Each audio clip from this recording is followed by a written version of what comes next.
Welcome to ASPN academy. TNPSC toppers questions 500 கொஸ்டின்ஸை வந்து focus பண்ணி நம்ம ஒவ்வொரு பார்ட்லையும் 10 கொஸ்டின்ஸ் பார்த்துட்டு இருக்கோம். ஆல்ரெடி 4 பார்ட் முடிஞ்சிருச்சு. மொத்தம் இந்த சீரீஸ்ல 50 பார்ட் வந்து உங்களுக்கு ரிலீஸ் ஆக போகுது. மொத்தம் 500 கஷ்டமான நீங்க படிக்க தவறுன கேள்விகள் எல்லாம் இதுல இருக்கும். நீங்க இதை ஃபுல்லா படிக்கும்போது உங்களுக்கு எக்ஸாம்ல டஃப்பான கொஸ்டின்ஸ் அப்படிங்கிறது அதிகமா இருக்காது. எல்லாமே தெரிஞ்ச கொஸ்டினா இருக்கும். அதுக்காக தான் இந்த சீரீஸை ஸ்டார்ட் பண்ணியிருக்கோம். ஓகே. இதுக்கு முன்னாடி இருக்க பார்ட்லாம் நீங்க பார்க்கல அப்படின்னா, பார்த்துட்டு இந்த வீடியோவுக்கு வாங்க. அப்பதான் கன்டினியூட்டி உங்களுக்கு வந்து அடுத்தடுத்த லெவல் பேட்டர்ன் புரியும். ஓகே. இப்ப இந்த வீடியோக்குள்ள போலாம். ஃபர்ஸ்ட் கொஸ்டின் பாருங்க. வணிக வங்கிகள் வாணிபத்திற்கான குறுகிய கால கடனை அளித்தல், கடன் உருவாக்கம் செய்யும் நிறுவனங்கள் ஆகும் என கூறியவர் யார்? அளித்தல் இந்த லீ இல்லப்பா, அதை மாத்திக்கோங்க. குடுக்கிறது. ஓகேவா? பள்ளிக்கூடத்துக்கு வரும்ல, அந்த லீ போடணும். அளித்தல் குடுக்கிறது வந்து கடன் உருவாக்கம் செய்யும் நிறுவனங்கள் ஆகும் அப்படின்னு சொன்னது யாரு அப்படின்னா, option 1 Sundar Pichai, option 2 Culbertson, option 3 Osborne Smith, option 4 Milton Friedman. இதுல எந்த ஆன்சர் சரியானது அப்படிங்கறத சொல்லுங்க. உங்களோட டைம் ஸ்டார்ட்ஸ்.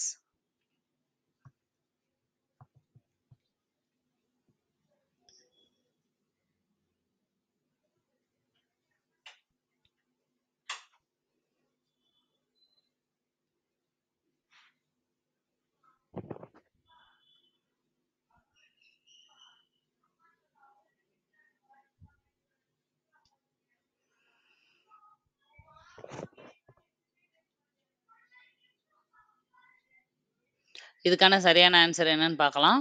கல்பர்ட்சன் அப்படிங்கிறது தான் சரியான விடை. இது நம்மளோட ஸ்கூல் புக்ல 12th எக்கனாமிக்ஸ்ல வங்கியியல் லெசன்ல இருக்கிற ஒரு கொஸ்டின். ஓகே, செகண்ட் கொஸ்டின் போலாம். Second question. தன்னைத்தானே சுற்ற மற்றும் சூரியனை சுற்ற ரெண்டுக்கும் ஒரே காலம் எடுத்துக்கொள்ளும் கோள் எது? ரெண்டுக்குமே ஒரே டைம் பீரியட் தான் அதுக்கு எடுக்கும். அது எந்த கோள் அப்படிங்கிறது தான் கொஸ்டின். ஆப்ஷன் 1 வெள்ளி, ஆப்ஷன் 2 வியாழன், ஆப்ஷன் 3 சனி, ஆப்ஷன் 4 புதன். இதுல எது சரியான விடை அப்படிங்கிறத கெஸ் பண்ணிக்கோங்க. சின்ன கிளாஸ்லயும் அப்புறம் 6th 9th இந்த சூரிய குடும்பம் பத்தி ஒரு ஒரு லெசன் இருக்கும். அது ரெண்டும் நீங்க கண்டிப்பா படிச்சிருக்கணும். ரொம்ப ரொம்ப முக்கியமானது. ஒவ்வொரு வாட்டியும் மினிமம் ஒரு கொஸ்டின், மேக்ஸிமம் 2, 3 கொஸ்டின் வரைக்கும் இந்த கோள்கள் இந்த சாப்டர்ல இருந்தே கொஸ்டின்ஸ் வந்து வந்துட்டே தான் இருக்கு. 10th ஜியோகிராஃபில இருக்க லெசன்ஸ் பிளஸ் இது நீங்க கவர் பண்ணாலே ஜியோகிராஃபில உங்களுக்கு வந்து 80% கவர் ஆயிரும். ஓகே, இதுக்கான ஆன்சர் பார்க்கலாம். வெள்ளிக்கோள் அப்படிங்கிறது தான் சரியான விடை. இது கோள்கள் அப்படிங்கிற லெசன்ல இருந்து எடுக்கப்பட்ட, சின்ன கிளாஸ்ல இருந்து எடுக்கப்பட்ட ஒரு கொஸ்டின். தேர்ட் கொஸ்டின் பார்க்கலாம். மக்களின் குடியரசுத் தலைவர் என சிறப்பிக்கப்படுபவர் யார்? Option 1 Narendra Modi, option 2 Ramnath Kovind, option 3 Droupadi Murmu, option 4 Abdul Kalam. உங்களுக்கான டைம் ஸ்டார்ட் ஆயிடுச்சு. ஆன்சரை கெஸ் பண்ணிக்கோங்க. நிறைய குடியரசுத் தலைவர்கள் இருந்திருக்காங்க. ஆனா அதுல மக்களின் குடியரசுத் தலைவர் அப்படின்னு சிறப்பிக்கப்பட்டு சொல்லப்பட்டவர் யாரு அப்படின்னு கேக்குறாங்க.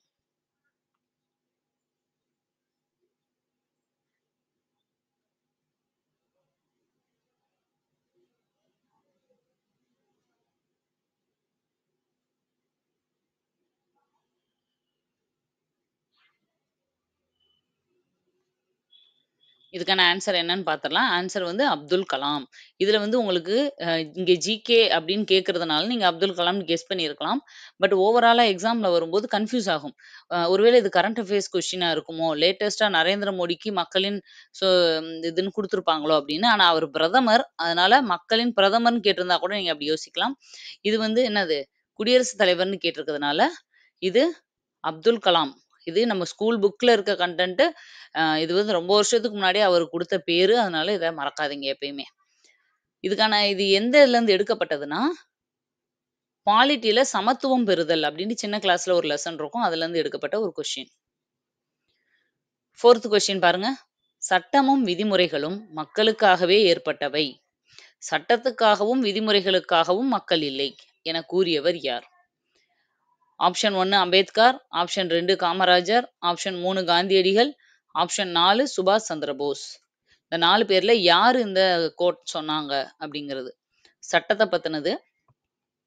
யார் சொல்லியிருப்பாங்க அப்படிங்கிறத கெஸ் பண்ணுங்க.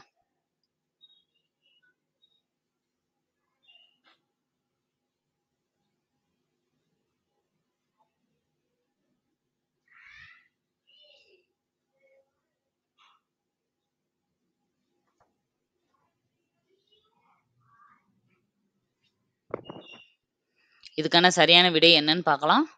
சரியான விடை காமராஜர். எனக்கு தெரிஞ்சு சட்டம் சம்மந்தப்பட்ட கொஸ்டின் அப்படின்னு நீங்க அம்பேத்கராவோ, இல்ல வேறு யாராவும் இருக்க சான்சஸ் இருக்குன்னு தான் நெனச்சிருப்பீங்க. காமராஜர் கண்டிப்பா இருக்காதுன்னு நெனப்போம். பட் என்னன்னா, இது காமராஜர் சொன்ன ஒரு கொட்டேஷன் தான். அதனால நல்லா பார்த்து வச்சுக்கோங்க. எக்ஸாம்ல போய் நம்ம வந்து கன்ஃப்யூஸ் ஆயிறக்கூடாது. இது எந்த லெசன்ல இருக்குன்னா, தமிழகத்தில் அரசியல் வளர்ச்சி அப்படிங்கிற லெசன்லேருந்து எடுக்கப்பட்ட கொஸ்டின் தான். நெக்ஸ்ட் 5th கொஸ்டின் பாருங்க. புரந்தர் உடன்படிக்கையின் போது சிவாஜி தன்னிடம் இருந்த 35 கோட்டைகளில் எத்தனை கோட்டைகளை முகலாயர்களிடம் ஒப்படைத்தார்? Option 1 23, option 2 25, option 3 35, option 4 30. அவர்கிட்ட வந்து புரந்தர் உடன்படிக்கை போட்டிருப்பாங்க இல்லையா? அந்த டைம்ல அவர்கிட்ட இருக்க கோட்டையெல்லாம் புடுங்கிட்டு ரொம்ப அளவானதை தான் திருப்பி கொடுத்துருப்பாங்க அவர்கிட்ட. அதுக்கப்புறம் அந்த கோட்டைய மிச்சம் இருக்கிறத வச்சு அவரு அதை விட 10 மடங்கு அதிகமான கோட்டைகளை ஜெயிச்சு அதுக்கப்புறம் பெரிய பேரரசரா மாறிடுவார். ஓகேவா? ஆனா அந்த புரந்தர் உடன்படிக்கையில எவ்வளவு வந்து அவர்கிட்ட இருந்து புடுங்குனாங்க அப்படிங்கிறத வச்சுக்கோங்க. நான் வந்து மிச்சம் இருக்கத அப்படின்னு சொன்னதை வச்சே நீங்க 35 ஆப்ஷன் இல்லைன்றதை கெஸ் பண்ணியிருக்கலாம். ஓகே, இதுக்கான ஆன்சர் பாருங்க. 23 அப்படிங்கிறது தான் சரியான விடை. 23 கோட்டையை பிடுங்கிட்டு மிச்சம் 12 மட்டும் தான் அவர்கிட்ட ஒப்படைச்சிருப்பாங்க. அதை வச்சு அவர் அதுக்கப்புறம் 120, 30க்கு மேல வந்து கோட்டைகளை அதிகமான கோட்டைகளை பிடிச்சிருவாரு. இது மராத்தியர் லெசன்ல இருந்து எடுக்கப்பட்ட ஒரு கொஸ்டின். 6th கொஸ்டின் பாருங்க, தமிழ் கொஸ்டின். கரணத்தேர் எவ்வாறு பிரியும்? ஆப்ஷன் 1 கரண கூட்டல் தேர், ஆப்ஷன் 2 கரணம் கூட்டல் தேர், ஆப்ஷன் 3 கரண் கூட்டல் அத்து கூட்டல் ஏர், ஆப்ஷன் 4 கரணத்து கூட்டல் ஏர். இதுல எது சரியான விடைன்னு சொல்லுங்க. நான் எப்பயுமே சொல்லியிருக்கேன், பிரித்து எழுதுக. நீங்க படிக்காத ஒண்ணு தான் வரும். டிஃபரெண்டா அதை பிரிக்கவே முடியாத மாதிரி. அதனால நீங்க படிக்கிறத அ அந்த வார்த்தைகளை மனப்பாடம் பண்ண முயற்சி பண்றத விட, பிரித்து எழுதுக ஸ்கூல் புக்ல இருக்கிறத படிப்பீங்கல்ல, அந்த வார்த்தைகளை மனப்பாடம் பண்றத நீங்க ட்ரை பண்றத விட, அ என்ன பண்ணணும்னா, ஒவ்வொரு வார்த்தையும் எப்படி பிரிக்கிறாங்கன்ற அந்த கான்செப்ட அண்டர்ஸ்டாண்ட் பண்ணி படிங்க. அங்க போய் எப்படி குடுத்தாலும் உங்கனால ஓரளவு கெஸ் பண்ணி போட முடியும். ஓகே, இதுக்கான சரியான ஆன்சர் பாருங்க. கரணத்து கூட்டல் ஏர் அப்படிங்கிறது தான் சரியான விடை. இது 2017 குரூப் 2 கொஸ்டின்ல கேட்ட ஒரு கொஸ்டின். அதாவது கரணத்தேர் அப்படின்றது என்ன ஆகும் அப்படின்னா, கரணத்து கூட்டல் ஏர் அப்படின்னு பிரியும். அதாவது தூ வந்து உயிர்வரின் உக்குரல் மெய்விட்டோடும் அப்படிங்கிற ஃபர்ஸ்ட் அந்த ஃபார்முலா படி என்ன ஆகும்னா, கரணத் இன்னொரு இத்து வரும். இத்து கூட்டல் ஏர்ன்னு வரும். அப்புறம் உயிர் மேல் உடல் வந்து ஒன்றுவது இயல்பே அப்படிங்கிறது மூலமா இத்தும் ஏவும் சேர்ந்து தேவா மாறும். கரணத்தேர் அப்படின்னு மாறும். புரியுதா? ஓகே, நெக்ஸ்ட் கொஸ்டின் போலாம். Question number 7. இந்தியாவில் டேஸ் அரசின் தலைவராகவும் டேஸ் அரசாங்கத்தின் தலைவராகவும் இருக்கின்றனர். அரசின் தலைவர் யாரு, அரசாங்கத்தின் தலைவர் யாரு அப்படிங்கிறது அடிக்கடி கன்ஃபியூஸ் ஆகிற கொஸ்டின். அதனால தான் இதை எடுத்தேன். ஆன்சர் ஆப்ஷன் பாருங்க. ஆப்ஷன் 1 குடியரசுத் தலைவர் மற்றும் துணை குடியரசுத் தலைவர், ஆப்ஷன் 2 பிரதமர் மற்றும் முதலமைச்சர், ஆப்ஷன் 3 குடியரசுத் தலைவர் மற்றும் பிரதமர், ஆப்ஷன் 4 குடியரசுத் தலைவர் மற்றும் ஆளுநர். இதுல யாரு அரசின் தலைவர், யாரு அரசாங்கத்தின் தலைவர்னு கெஸ் பண்ணுங்க. நீங்க பாலிட்டி நல்லா படிச்சிருந்தா இது தெரிஞ்சிருக்கும்.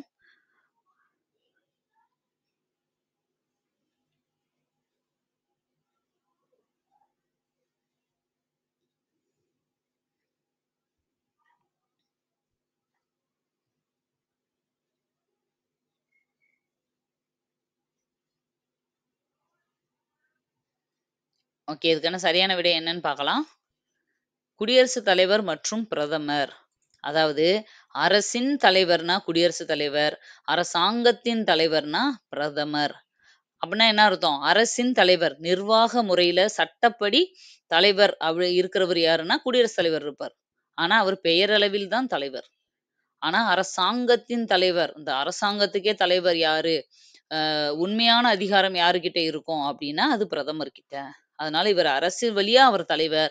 ஆனா உண்மையிலேயே அரசாங்கத்தின் தலைவர் பிரதமர். இது நம்மளோட 9th ஸ்டாண்டர்ட்ல பாலிட்டியில இருக்கிற தேர்தல், அரசியல் கட்சிகள் மற்றும் அழுத்த குழுக்கள் அப்படிங்கிற லெசன்ல இருந்து எடுக்கப்பட்ட ஒரு கொஸ்டின். நெக்ஸ்ட் 8th கொஸ்டின் பாருங்க. டேஸ் என்ற நீர் பெரணியானது நீரின் மேல் மிதக்கும் தன்மை கொண்டது. Option 1 rhizobium, option 2 mycorrhiza, option 3 azolla, option 4 azospirillum. இதுல எது நீர்ப்பெரணி? நீர்ப்பெரணினாலே நீர் மேல மிதக்கிற தன்மை இருக்கிற ஒரு வகையானது. அதனால நீர்ப்பெரணின்னு சொல்றோம். இதுல எது நீர்ப்பெரணி? அப்படிங்கிறது கொஸ்டின். இது ஒரு சயின்ஸ் கொஸ்டின்.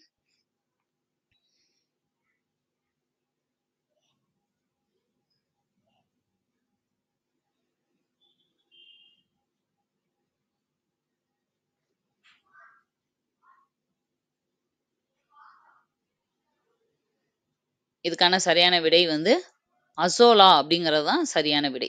ஓகேவா? இது உரங்கள் லெசன் இருக்கு இல்லையா? அந்த உரங்கள், பூச்சிக்கொல்லிகள் கெமிஸ்ட்ரியில அதுலருந்து எடுக்கப்பட்ட ஒரு கொஸ்டின். ஓகே 9th கொஸ்டின் பாருங்க. 1956 மாநில மறுசீரமைப்பு சட்டத்தின்படி இந்தியா எத்தனை மாநிலங்களாக பிரிக்கப்பட்டது? 1956ல தான் மாநில மறுசீரமைப்பு சட்டம் வந்துச்சுன்னு எல்லாருக்கும் தெரியும். அப்போ முத பிரிக்கும்போது எத்தனை மாநிலம் இருந்துச்சு? Option 1 15, option 2 14, option 3 12, option 4 10. உங்களோட டைம் ஸ்டார்ட்ஸ். நீங்க ஆன்சர் கெஸ் பண்ணிட்டீங்கன்னா, அந்த மாநில மறுசீரமைப்பு சட்டத்திலேயே எத்தனை யூனியன் பிரதேசங்கள் பிரிச்சாங்கன்றதையும் யோசிச்சு வைங்க. இப்ப எத்தனை மாநிலம், எத்தனை யூனியன் பிரதேசம் இருக்குன்றதையும் யோசிச்சு வைங்க. நான் உங்களுக்கு சொல்றேன் ஆன்சர்.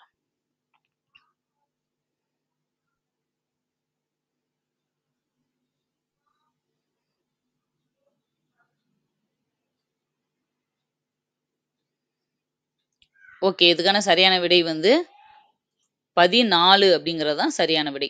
மொத பிரிக்கும்போது 14 மாநிலங்களும், 6 யூனியன் பிரதேசங்களும் பிரிச்சிருப்பாங்க. இப்போ எவ்வளவு இருக்குன்னா, 28 மாநிலங்கள், 8 யூனியன் பிரதேசங்கள் இப்போ இருக்கிறது. ஓகேவா? கடைசியா பிரிச்சது நம்மளுக்கு ஆந்திராவுல தெலுங்கானாவ பிரிச்சிருப்பாங்க. இது எந்த லெசன்ல இருக்குன்னா, தேச கட்டமைப்பின் சவால்கள் அப்படிங்கிற லெசன்ல இருந்து எடுக்கப்பட்ட ஒரு question. Next 10th question, last question பாருங்க. தமிழ் கொஸ்டின். எதிரூன்றல் காஞ்சி எயில் காத்தல் நொச்சி. இதில் எயில் என்பது என்ன? ஆப்ஷன் 1 மதில், ஆப்ஷன் 2 குடும்பம், ஆப்ஷன் 3 அரசு, ஆப்ஷன் 4 நாடு. இது எது சம்பந்தப்பட்ட கொஸ்டின்னு புரிஞ்சிருக்கும் உங்களுக்கு தமிழ்ல. எதிரூன்றல் காஞ்சி எயில் காத்தல் நொச்சி. இதில் எயில் என்பது என்ன?